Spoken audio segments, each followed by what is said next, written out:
मुस्तफा, किरदारे मुस्तफा, खानदाने अहले बैत।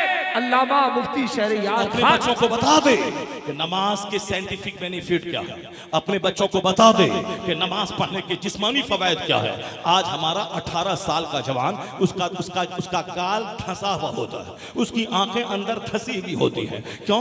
गुटखा खा खा करके उसका हाल बेहाल हो गया है। उसकी आंखें बदनिगाही करके, मोबाइल में गंदी तस्वीरें देख देख करके वो उसकी आंखें अंदर धंस गई है। वो अंदर से 18 साल का जवान, वह दीवार में एक फाइट मारता तो दीवार टूट जाती, मगर वो अंदर से हिजड़ा और नामर्द हो चुका है। मुश्त जनी ने उसको हिजड़ा बना दिया है, इस्लाम बाजी ने उसे बर्बाद कर दिया है। गंदी तस्वीरों को देखने की वजह से आज एक अछूत लड़की, समाज में 90% लड़कियां, 18 साल से लेकर के 25, 30, 35 साल तक की लड़कियां, कोई ऐसी मिल जाए जिसको किसी मर्द ने ना छुआ हो, किसी मर्द ने ना देखा हो, किसी मर्द के संपर्क में वो ना आई हो, ऐसी लड़की 50 करोड़ में एक नहीं मिल पाएगी।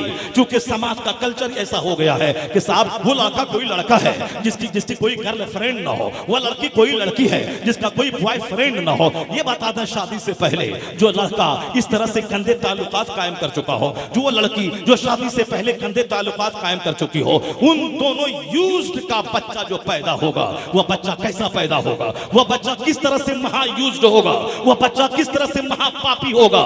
यानी जो बच्चा जिना से पैदा हुआ हो, जो बच्चा माँ बाप की बदचलनी की वजह से पैदा हुआ हो, किसी तीसरे से पैदा हुआ हो, समाज चोरों से भर जाएगा, समाज डकैतों से भर जाएगा, समाज सानियों से भर जाएगा, समाज सूदखोरों से भर जाएगा। समाज इस्लाम पाकीज़गी पे जोर देता है, प्योरिटी पे जोर देता है। इस्लाम पाकीज़ा मजहब है, मेरा खुदा पाक, मेरे मुस्तफा पाक। इसलिए वो रिश्ता जो पाकीज़गी के साथ हो, जो लड़का अनटच्ड हो, जो लड़की अनटच्ड हो, अगर ये दोनों आपस में रिश्ते में बंध जाए, जो शादी से पहले सेक्स का गलत इस्तेमाल न किया हो, मालूम है यह दोनों मजबूत वालिदैन एक मजबूत औलाद पैदा करेगी, मजबूत वालिदैन मजबूत औलाद पैदा करेगी। इनका बच्चा पैदा होगा गुलाम मुस्तफा पैदा होगा, इनका बच्चा गुलाम गौस पैदा होगा, इनका बच्चा गुलाम ख्वाजा पैदा होगा। समाज चोरों डकैतों से नहीं भरेगा, क्योंकि कुदरत का कानून है, जैसी जमीन वैसी फसल, जैसा दरख्त वैसा फल। जब बाप होता है जाहिद सैयद गयासुद्दीन जैसा, और माँ होती है रात भर मुसल्ले पे बैठने वाली, तब बेटा 90 लाख काफिरों को कलमा पढ़ाने वाला मोइनुद्दीन अजमेरी जन्म लेता।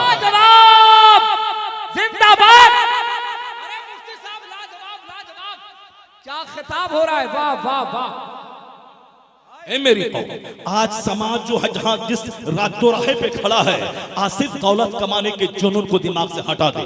अगर बच्चा ही चोर हो गया तो दौलत जमा करके क्या करेगा? अगर बच्चा ही काफिर हो गया तो फॉर्च्यूनर खरीद के क्या करेगा? अगर बेटी तेरी किसी चमार के साथ भाग गई तो 50 एकड़ जमीन खरीद के क्या करेगा? अगर तेरी 4 बच्चे की बीवी अगर वो गैर मर्दों के साथ भाग गई तो फिर तू जमीन खरीद के मकान बना के क्या करेगा? इसे जब सारा कुंबा लूट जाता है, जब बच्चे लूट जाते हैं, तब यही हिजड़ा बोलता है कि हमने तो गलत कर दिया, हमने तो मकान बेकार बना लिया, हमने तो जमीन बेकार खरीद ली। जब बच्चे ही नहीं रहे, बच्चे ही बिगड़ गए, इज्जत ही समाज में मिट्टी में मिल गई, तो आप जमीन खरीद के क्या करेंगे? मकान बना के क्या करेंगे? यही बात तो पहले सोचना था कि हुजूर ने कहा था कि एक बाप की तरफ से बच्चों को जितना गिफ्ट मिलता है, सबसे बेहतरीन गिफ्ट यह है कि एक बाप अपने बच्चे को अदब सिखा दे, इल्म सिखा दे, डिसिप्लिन सिखा दे। जब सारी दुनिया के बच्चे बिगड़ने लगे, तब लोग तबाही का तमाशा देकर इस फील्ड पे आए हैं कि बाप सबसे बड़ा तोहफा बच्चे को अदब सिखाता है। 1 करोड़ का मकान देने से बेहतर है कि बच्चों को जीने का अदब सिखा दे,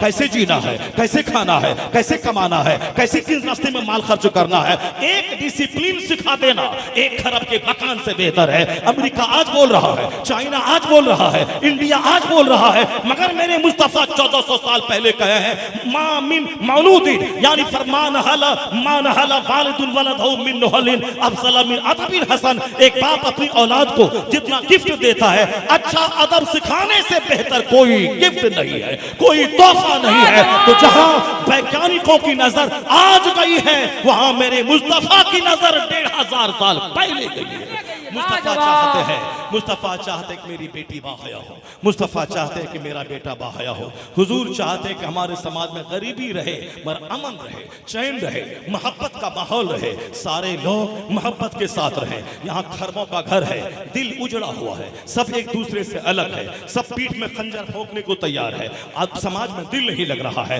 दौलत रख के क्या करेगा जब मोहब्बत ना हो, दौलत रख के क्या करेगा जब एक दूसरे की हमदर्दी ना हो, 50 खरब कमा के क्या करेगा जब समाज के सारे लोग तेरे दुश्मन है, समाज में तू चैन से नहीं रह रहा है। इस्लाम इसी पे जोर देता है, मकान बनाने से पहले किरदार बना ले, कैरेक्टर बना ले। ये कहना कि हम गांव छोड़ के चले जाएंगे, यहाँ लोग अच्छे नहीं रहे, अब यहाँ से मैं भुवनेश्वर चला जाऊंगा, भुवनेश्वर में लोग अच्छे नहीं रहे, मैं छोड़ के कलकत्ता चला जाऊंगा, कलकत्ते में लोग अच्छे नहीं रहे, अब मैं बंबई चला जाऊंगा। कहाँ तू नाचता रहेगा, कहाँ नाचेगा? जादपुर छोड़ के भुवनेश्वर जाएगा, भुवनेश्वर में भी इंसान ही है, वहां तू अपना अखलाक नहीं बदलेगा, सोचेगा सब मुझको सलाम करें, मुझसे प्यार करें, और तुम जानवर की तरह हो, तुम किसी को ना प्यार दो, न किसी को तुम सलाम करो, न किसी से मिलने के लिए जाओ, सिर्फ तमन्ना लगा के बैठो कि सब मेरे पास आए। तो भुवनेश्वर में भी कोई ऐसा नहीं मिलेगा जो तुमको अपनी तरफ से सलाम करे, अपनी तरफ से प्यार करे, अपनी तरफ से तेरे पास आए। इसी तरह का कलकत्ता में होगा, वहां छोड़ के बंबई जाएगा, वहां भी ऐसे ही लोग रहेंगे, फिर बंबई छोड़ के तू लंदन चला जाएगा, लंदन में भी वहां सारे इंसान ऐसे मिलेंगे। क्यों बदलता है, क्यों शहर शहर बदल रहा है? इस्लाम कहता है गांव मत बदल, शहर मत बदल, मोहल्ला मत बदल, मुल्क मत बदल, क्या बदल? अपना किरदार बदल ले, अपना अखलाक बदल ले, अपनी आदत बदल ले, अपने अहवाल बदल ले। अगर तेरा अखलाक बदल गया तो तेरा देहात ही तेरे लिए लंदन हो जाएगा, वह पेरिस हो जाएगा। तो जगह मत बदल, अपना किरदार बदल ले, अपना अखलाक बदल ले, अपने अहवाल बदल ले, तेरी झोपड़ी बादशाहों के महल से बेहतर हो जाएगी। लाजवाब नारे तकबीर, नारे रिसालत, पैगाम इस्लाम, उर्से मंसूर शाह बाबा, सरजमीने बरवा शरीफ। ये जो बुजुर्गान दिन का उर्स लग रहा है, ये उर्स लगाने में यही हिकमत है कि उनका जीने का अंदाज मेरे सामने आ जाए, वह कैसे जीते थे वो मेरे सामने अंदाज आ जाए, वह कैसे रहते थे वो अंदाज मेरे सामने आ जाए। आज बादशाह फकीरों की चौखट पे आके बोसा देते हैं, आखिर वह कैसे जीता था, आखिर वह कैसे रहता था। आज तो मेरा अपना पड़ोसी मेरा दुश्मन है, मेरे गांव के सारे लोग मेरे दुश्मन है, मगर ये फकीर जहां 50 गांव के लोग आ रहे हैं, ये फकीर जहां हजारों लाखों लोग आ रहे हैं। नहीं देखा आपने बरेली में 35 लाख से ज्यादा लोग उर्स रज़वी के मौके पे जा रहे हैं। नहीं देखा आपने अजमेर में, वहां साहब सालाना हाजिरी 1 करोड़ से ज्यादा लोगों की हो रही है। नहीं देखा आपने धामनगर शरीफ में, वह फकीर जो हमेशा कभी बिहार में, कभी उत्तर प्रदेश में, कभी बंबई में, कभी जेल में, कभी ट्रेन में, कभी सऊदी अरब में, जहां रहा मसलक के आला हजरत की धूम मचाता रहा, अखलाक की मोहम्मदी का मुजाहरा करता रहा, जहां बदअकीदगी के खिलाफ लड़ता रहा, जीता रहा। वो हमेशा शहर शहर जाते रहे मुस्तफा का दीन फैलाने, मुस्तफा का दीन बचाने, लोगों का ईमान बचाने। तो सारी जिंदगी बिहार बंगाल किया और जेल किया और हमेशा एक दर्द लेके फिरते रहे। आज दुनिया उसकी कब्र पे करोड़ों की तादाद में आ रही है, ताकि दुनिया जान ले जो शहर शहर अपने बच्चों के लिए फिरता है, जो शहर शहर अपनी बीवी के लिए फिरता है, जो शहर शहर मकान बनाने के लिए फिरता है, उसकी बीवी भी उसकी नहीं होती, उसका बच्चा भी उसका नहीं होता। लेकिन जो शहर शहर फिरता है अल्लाह के लिए, अल्लाह के दीन के लिए, अल्लाह का मजहब बचाने के लिए, मुस्तफा के दीन की खिदमत करिए, वो अपने बाल बच्चा रहे ना रहे, उसका अपना बेटा रहे ना रहे, अल्लाह करोड़ों लोगों के दिलों में उसकी मोहब्बत डाल देता है। साफ लफ्जों में मुजाहिदे मिल्लत का कोई बेटा नहीं था, लेकिन आज लाखों बेटा उनकी कब्र पे फातिहा पढ़ रहा है, ताकि दुनिया जान ले जो सिर्फ बाल बच्चों के लिए मरता है उसका कोई नहीं होता, और जो दीन के लिए मरता है, जो मसलक के लिए मरता है, उसका अपना हो या ना हो, अल्लाह लाखों दिलों में उसकी मोहब्बत अता कर देता है। लाजवाब नारे तकबीर, नारे रिसालत, फैज़ाने औलिया इकराम। औलिया और सालिहीन के उर्स में यही हिकमत होती है, यही मसलहत होती है कि उन फकीरों ने दुनिया को तलाक दे दिया, उन फकीरों ने दुनिया को तर्क कर दिया, दुनिया को छोड़ दिया। अब दुनिया गुलाम बनी जा रही है, दुनिया उनकी कब्रों पे आ रही है। यही वजह है कि आज 1 अरब बीघा जमीन छोड़ के मरने वाला नवाब उनकी कब्र पे जानवर चरता है, लेकिन जो फकीर जंगल में झोपड़ी बना के रहा, रात भर इबादत करता रहा, 40-40 साल तक ईशा के वजू से फजर पढ़ता रहा, उस फकीर की कुटिया में बादशाह जब तक वो जिंदा रहा बादशाह आता रहा, जब इंतकाल करके कब्र में चला गया, अब वहां जानवर नहीं चरता है, वहां गुलाब चढ़ाया जाता है, वहां चादरें चढ़ाई जाती है, ताकि दुनिया जान ले जो सिर्फ खाने पीने के लिए जिंदा रहा उसकी कब्र पे तो जानवर चरा करते हैं, लेकिन जो दीन के लिए जिंदा रहा, मसलक के लिए जिंदा रहा, जो अल्लाह रसूल की रजा के लिए जिंदा रहा, वो मर जाए उनकी कब्र पे जानवर नहीं रेंगते, उनकी कब्र पे गुलाब चढ़ाया जाता है, उनकी कब्र पे चादरें चढ़ाई जाती है, ताकि उनकी कब्र मुमताज हो जाए। अपने में जीने वाला वो है जिनकी कब्र पे कोई नहीं है, और जो मजहब के लिए जीने वाला है उनकी कब्र पे इंसानों का मेला लगा हुआ है, ताकि दुनिया जान ले अपने जीने में खसारा है और रब की खातिर जीने में दोनों जहान की हरियाली का राग पोशीदा है। इसीलिए उर्फ लगता है ताकि लोग अल्लाह के वलियों की जिंदगी से नूर हासिल करें। अब जरा गौर से सुनिए, हमें अपने बाल बच्चों को बताना होगा कि नमाज का क्या बेनिफिट है, शरीयत में नमाज का क्या मकाम है, रोजे का क्या मकाम है। सिर्फ ये नहीं बोलना होगा कि फातिहा दिला दो बरकत हो जाएगी, सिर्फ साहब मजार पे चले जाओ बताशा लेकर के बरकत हो जाएगी, ये नहीं बताना है। ये बताओ मुस्तफा की वो हदीस, ये बताओ कि नमाज हम पर फर्ज आजम है, नमाज के बगैर मैं मोमिन नहीं रह सकता। परफेक्ट मोमिन बनने के लिए नमाज पढ़ना जरूरी है। नमाज के बारे में आका फरमाते हैं, जब तेरा बच्चा 7 साल का हो जाए उसे नमाज का हुक्म दे, जब 10 साल का हो जाए उसे मार के नमाजी बना दे, और जब नमाजी बन जाए उसका बिस्तर अलग कर दे। अब बच्चा 10 साल के मैं मार के नमाज पढ़ाना है, 15 साल होते होते बच्चे पे नमाज फर्ज हो जाती है। अब बच्चा को पहले ही नमाज की आदत डाल दे, ताकि जवान होने के बाद एक वक्त की नमाज छोड़ने को अपने लिए जुर्म अजीम वो समझने लगे। जैसे खाएगा नहीं रोजाना 2-3 टाइम तो मर जाएगा, उसी तरह बच्चों की गुट्टी में पिला दे। नमाज नहीं पढ़ोगे तो तेरा ईमान सलामत नहीं रहेगा, तू मोमिन बन के नहीं रह पाएगा। नमाज ही वो चीज है जो एक मोमिन को काफिरों से फर्क पैदा करती है।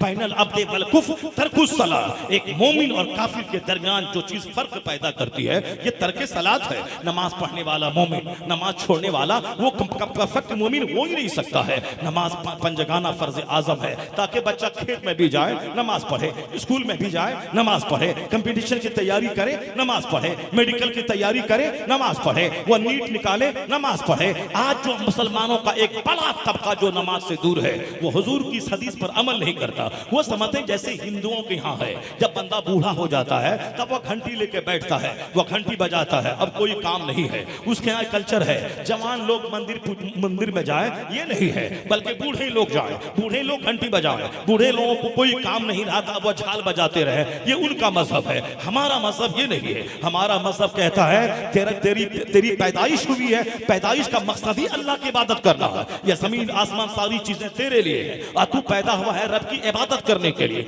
अब यहाँ जिंदा रहने के लिए रोजी तलाश करना है, बाकी रोजी अल्लाह देने वाला है। बस जिंदा क्यों रहना है? खुदा की इबादत करना है। कपड़ा इसीलिए पहनना है ताकि मेरा सत्र छुपे, और सत्र इसलिए छुपे ताकि मैं इबादत कर सकूं। खाना इसलिए मैं खाऊं ताकि मैं जिंदा रह सकूं, और जिंदा इसलिए रहूं ताकि मैं खुदा की इबादत कर सकूं। मकान इसीलिए बनाओ ताकि मकान में सर्दी गर्मी बारिश से मैं बच सकूं, और बचूं इसीलिए ताकि मैं खुदा की इबादत कर सकूं। मकसद हयात खुदा की इबादत है। मगर लोगों ने काफिरों का देखा देखी मकान बनाना मकसद हयात बना लिया, काफिरों का देखा देखी जमीन खरीदना ये जिंदगी का मकसद बना लिया, काफिरों का देखा देखी अपने बाल बच्चों को engineer doctor professor master lawyer बनाना ये जिंदगी का मकसद बना लिया। मकसद हयात है खुदा की इबादत करना। अब यहाँ जिंदा रहने के लिए रोजी चाहिए, तो रोजी के लिए मेहनत कर। फजर से लेके जोहर तक कोई नमाज फर्ज नहीं है, ये मुकम्मल 8 से लेके 10 घंटे अल्लाह ने कमाने के लिए दिए हैं। फजर से लेके जोहर के बीच में कोई नमाज फर्ज नहीं है। फजर की नमाज पढ़, उसके बाद निकल जा, खेत में फैल जा,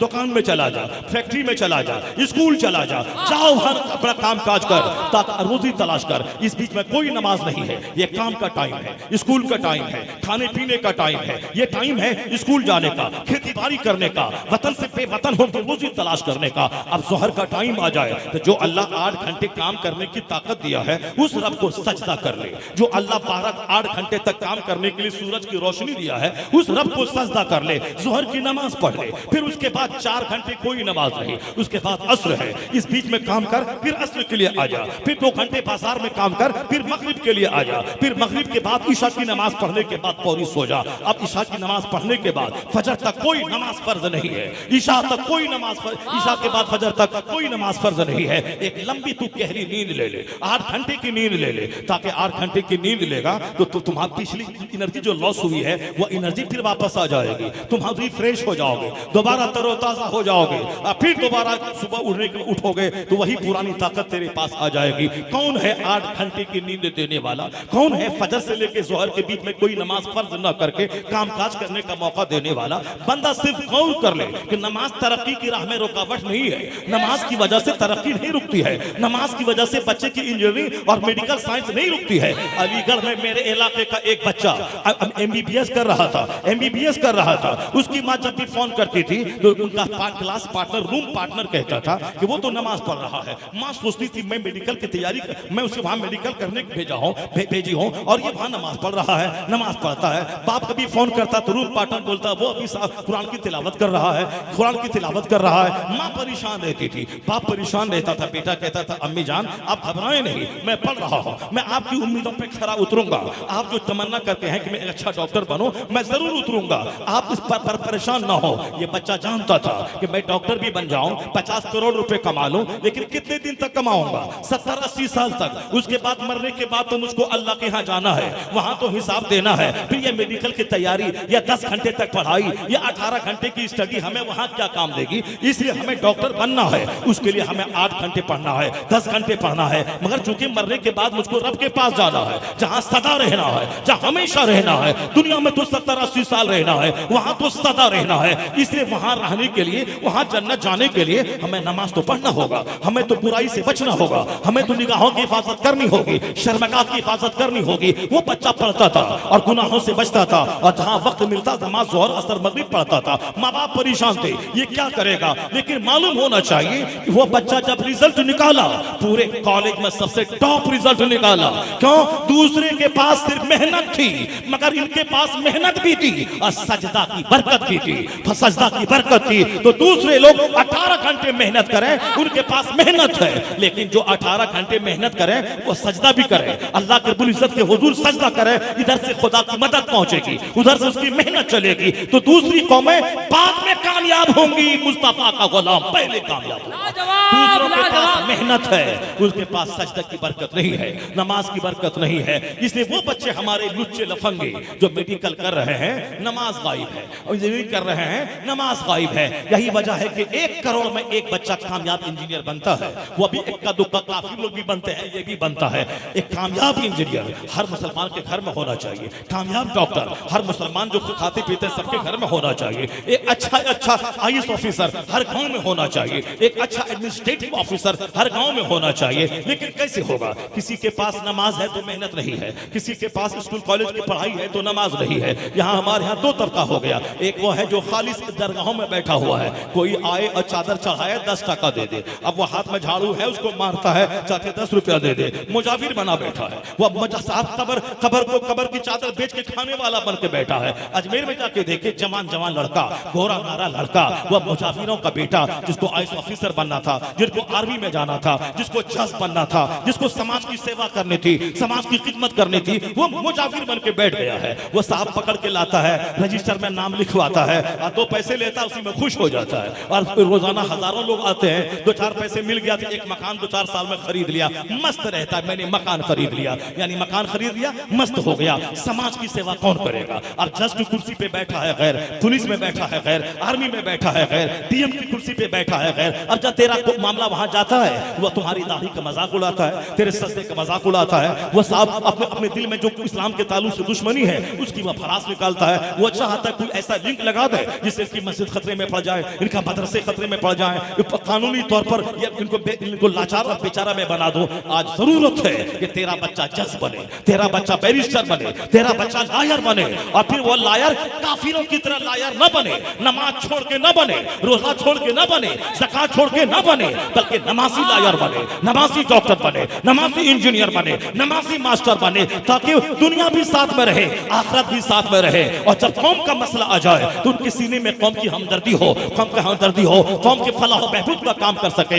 इसलिए दुनिया का भी एक तरफ तबका वो है जो मजार पे चादर बेच के खाता है, और एक वो है जो पक्का दुनियादार डॉक्टर है, इस्लाम का मजाक उड़ाता है। इसलिए हम हो गए खोखला। तो आज जरूरत है मदरसे में कंप्यूटर लाना होगा, अंग्रेजी की तालीम लानी होगी, ताकि एक मौलाना अंग्रेजी बोले, कंप्यूटर चलाए, अंग्रेजी में दीन पेश करे, स्कूल कॉलेज में नौकरी करे, मस्जिद में इमामत करे, ताकि किसी जालिम ट्रस्टी के दबाव में न रहे। वो हक बात बोले, अट्रसी न बोले कि कहानी बोलना, कॉमेडी बोलना, ये कुरान बोले, ये हदीस बोले, ये बुजुर्गान की जिंदगी बोले, क्योंकि रोजी रोटी के साथ वो जुड़ा हुआ नहीं, मुलाजमत जुड़ी हुई नहीं रहेगी, इसलिए वो जो चाहेगा हक बोलेगा। अगर वह आधारित उसी पे रहा तो फिर मतवली उसके नाक में नकील डाल के नचाएगा, वह जो चाहेगा सो बुलवाएगा। इसलिए जरूरत है मदरसे में आज अंग्रेजी तालीम जाए, सरकारी नौकरी करे, और स्कूल में जहां 97% बच्चा मेरा पढ़ रहा है, उन बच्चों के लिए जरूरी है कि वहां दीनियात का चैप्टर दाखिल हो, ताकि इंजीनियर बन के काफिर ना हो जाए, डॉक्टर बन के बच्चा काफिर ना हो जाए, डॉक्टर बन के बच्चा मेरा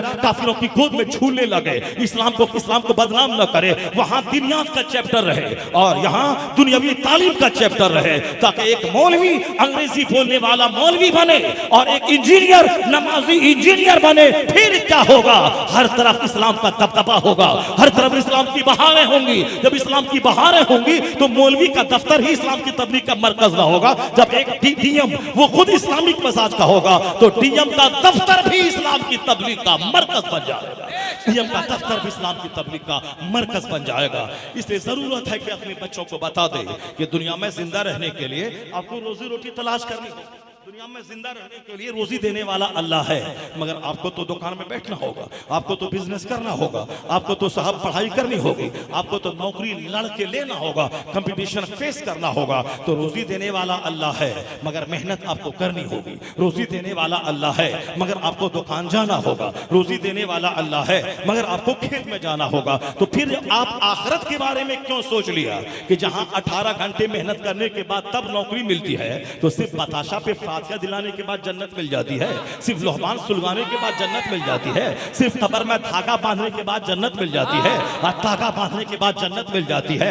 और धागा बांधने के बाद 1 करोड़ की प्रॉपर्टी मिल जाती है। नहीं मिलती है 1 करोड़ की प्रॉपर्टी। जिस तरह आपको अगर मिल गया, आपने मेहनतें की, कारोबार आपका चलने लगा, तो आप क्या बोलते हैं? हम दरगाह पे जाके धागा बांधे थे इसीलिए मेरा कारोबार चलने लगा। वह लाखों आदमी जो धागा नहीं बांधा है, वो अरबों में खेल रहा है, वो क्या बोलेगा? इसलिए धागा बांधने से काम नहीं चलेगा। धागा बांधने के लिए आप नहीं पैदा हुए हैं। अल्लाह के वली की कब्र पे जाए, 4 हाथ दूरी पे खड़ा रहे और फिर वहां उनकी रूह के लिए इसाले सवाब का एहतमाम करे, उनके वसीले से अल्लाह से दुआ करे। क्योंकि अल्लाह का वली जहां आराम करता है वो जगह मकाम मुस्तजाब हो जाती है, वहां दुआ कबूल होती है। इसलिए आप वहां जाएं कि हाँ दुआ मैं रब से करूंगा। क्योंकि इस कब्र में वो बंदा है 80 साल में जिसकी नमाज कज़ा नहीं हुई, जो बंदा 40 बरस तक इशा के वजू से फजर पढ़ता रहा, जो बंदा भूखा रहा 10 दिन मगर पेट में हराम का लुकमा नहीं डाला, इतना बड़ा मुत्तकी यहाँ आराम कर रहा है। तो मुत्तकी जहाँ आराम करे वह जगह मकाम मुस्तजाब बन जाती है। मुत्तकी की कब्र पे दुआ कबूल होती है, मुत्तकी के मुसल्ले पे दुआ कबूल होती है। मुत्तकी बंदा जिसको कपड़ा पहने वो कपड़े के वसीले से दुआ कबूल होती है। नहीं सुना आपने जब महमूद गज़नवी एक बड़े मुहिम पर थे और मुहिम सर नहीं हो रहा था, उन्होंने अबुल हसन खरकानी का जुब्बा उनके पास था, उस जुब्बे को हाथ में लिया, अल्लाह रब्बुल इज्जत से दुआ मांगना शुरू किया, इलाही इस जुब्बे का वसी वास्ता है, तू मुझे फतह अता फरमा दे। अल्लाह के नेक बंदे के जुब्बे का जहां वसीला दिया, अल्लाह ने फौरी उसे कामयाबी अता फरमा दी। जबरदस्त मुहिम पे कामयाबी हासिल हो गई। नहीं देखा आपने दिल्ली में कहत छाया था, मुसीबत आई थी, बारिश बंद हो गई, हजारों मुसलमान सड़कों पे आ गए, नमाज इस्तिस्का अदा की, बारिश नहीं हो रही थी, मुसलमान परेशान हो गए। क्योंकि पहले बारिश को बुलाने के लिए लोग मैदान में निकल जाते थे, नमाज पढ़ते थे, रो रो के इस्तिग़फ़ार करते थे, फिर अल्लाह बारिश रहमत का नुज़ूल फरमाता था। तो फिर जब नमाज इस्तिस्का के बाद दुआ कबूल नहीं हुई, बारिश नहीं होने लगी, लोग परेशान हो गए। हजरत सूफी निज़ामुद्दीन अबुल मुअय्यिद वो अपनी माँ के हुजरे में गए, माँ का दुपट्टा हाथ में लिया, उस दुपट्टे को हाथ में लेके दुआ करना शुरू किया, इलाही इस खातून का दुपट्टा है, उस खातून का दुपट्टा है जिनको मरते दम तक किसी गैर मर्द ने सर के बाल नहीं देखा, गैर मर्द ने चेहरा नहीं देखा, गैर मर्द ने उसकी पीठ के स्ट्रक्चर को नहीं देखा। आज औरतें हमारी निकाब ऐसे पहनती हैं जैसे उनके सारा जिस्म का ढांचा दिखाई पड़ता है। औरतें पर्दे की चीज हैं, वो मर्दों की तस्कीन के लिए पैदा हुई है। मर्द बच्चा नहीं पैदा करता है, बच्चा औरतें पैदा करती है। इसीलिए औरतों को अलग अलग क्वालिटीज अल्लाह ने दी है, उनका चेहरा को हुस्न हसीन बनाया है, उनके बदन को इस तरह का ढांचा दिया है ताकि जब बच्चा पैदा हो तो बच्चे का दूध उसको मिल सके। यानी इस तरह से औरतों का स्ट्रक्चर है। तो मर्द औरत दोनों झगड़े का बैल नहीं है, दोनों बराबर नहीं है। अगर दोनों बराबर हैं तो एक साल मर्द बच्चा पैदा करें, एक साल औरत बच्चा पैदा करें, ताकि दोनों का काम बराबर हो जाए कि तुम एक साल घर में रहो और एक साल बाहर में रहो, एक साल मैं घर में रहूं, एक साल बाहर रहो। जब दोनों का काम अलग है, दोनों के चेहरे पे चेहरे अलग है, औरतों के चेहरे पे दाढ़ी नहीं है, मर्द के चेहरे पे दाढ़ी है, ये दोनों बराबर कैसे हो जाएंगे? औरतों की आवाज में लताफत है, मर्द की आवाज में कड़कपन है, ये दोनों बराबर कैसे हो जाएंगे? औरतों के सर का बाल उनका हुस्न है, मर्द उस तरह बाल रखें फिर ये हिजड़ा बन जाए, नामर्द बन जाए। इसीलिए औरतों के सर पे लंबे बाल, मर्द के सर पे छोटे बाल, औरतों के सर चेहरे पे दाढ़ी नहीं, मर्द के चेहरे पे दाढ़ी। औरतों का स्ट्रक्चर ऐसा है, वह जिसमें लतीफ उसके पास है, ताकि मर्द के लिए वो जीनत करे, वो अपनी एक मां बन के बच्चों के लिए दूध पिलाने का शानदार एहतमाम करे, वो घर को रश के जन्नत बना दे। फिर ये दोनों एक कैसे हो जाएंगे? दोनों का काम अलग है, दोनों की जिम्मेदारी अलग है। वह दोनों जब नौकरी करने लगेंगे ऑफिस में, ये जो बताएं कि बच्चा पैदा होगा, उस बच्चे की रखवाली कौन करेगा? उस बच्चे को प्यार कौन देगा? वो शौहर की खिदमत कौन करेगी? यहाँ जब से दोनों आदमी नौकरी करने का चलन पैदा हुआ, अब उनके बच्चे साहब दाई के हाथ में पलने लगे, उनके बच्चे साहब समाज की दूसरी खातून के हाथों पलने लगे। वो बच्चा बाप के प्यार से महरूम है, वो माँ के प्यार से महरूम है। दिन भर थका मांदा मर्द आता है तो फिर वो सो गया, औरत तो घर में है, वो बच्चों को प्यार देती है, बच्चों से बातें करती है, बच्चों की जबान खोलती है, दिमाग की सारी किरणें खोलती है, वह बच्चों के अखलाक की तरबियत करती है। दूध की धार के साथ माँ का अखलाक बच्चों में मुंतकिल होता है। ये जो झगड़े का काम शुरू हो गया है कि दोनों ऑफिस आए, दोनों ऑफिस से शाम में आए, सारी जिंदगी मर जाओगे। एक बीवी का प्यार नहीं मिलेगा। एक बीवी कैसे सर में तेल लगाती है, कैसे शौहर के पांव दबाती है, कैसे अपने शौहर के दुख दर्द में काम आती है, महरूम हो जाओगे। एक बच्चा किस तरह से सीने से लिपट करके माँ की शफकत को याद रखता है, उससे भी भूल जाओगे। जिस तरह तुम आज बच्चों के लिए नहीं हो और दो पैसा कमाने के दोनों ऑफिस का रुख कर दिया, ये बच्चा भी तुम्हारा नहीं होगा, ये बच्चा दूसरों का होगा, ये बच्चा दूसरी औरतों के बाजू में झूलेगा जवान होने के बाद। यानी अखलाक की जिंदगी बर्बाद हो गई। नौकरी की चाहत, लड़की को घर से बाहर निकालने की वजह से एक मर्द में दिल नहीं लगता। 50 मर्दों का चेहरा देखा जाता है, दिल नहीं लग रहा है। यही वजह है कि 4-4 बच्चे की माँ दूसरे मर्दों से भाग रही है।